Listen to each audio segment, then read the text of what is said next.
Tonight, leaders from Shiloh making a final reach at justice, visiting Washington, D.C., hoping to find someone to help heal their flooding-plagued community. But the person they thought was on their side may not be there to hear their complaints. WDHN's Robert Smith spoke with them ahead of their trip and has the latest all new at 6.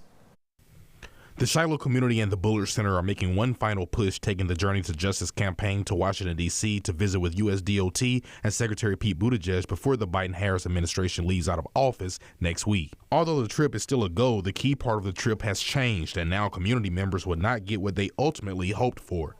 We just got confirmation that there will not be a meeting in Washington, D.C. And, these are the same old things that we've been dealing with Secretary Pete Buttigieg, where we can't even get a meeting, and once the meeting is scheduled, it's canceled. First, the community will visit the New Birth Church in Atlanta Sunday, which is one of the churches a part of the community's initiative to get churches to pray for a solution to solve their flooding nightmare. We're going to talk about some of the things that we've been through the Shiloh community.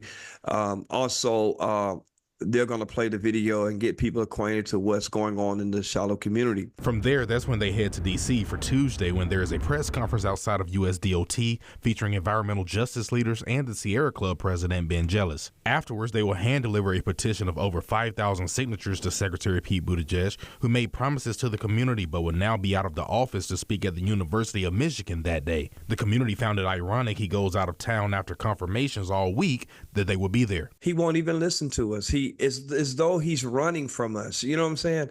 He's running from an obligation, but yet and still he's out going all over the country telling the people about the great work that he has done, but you left Shiloh hanging. You came here and you saw the injustice that has been done to the Shiloh community. With time ticking, Williams says the community wants a binding agreement from this administration that addresses the flooding and damages that are currently lingering and getting worse. However, if they don't get it, they are looking at their next steps with their partners. There's going to have to be some legal action. So we're talking with attorneys, getting attorneys involved.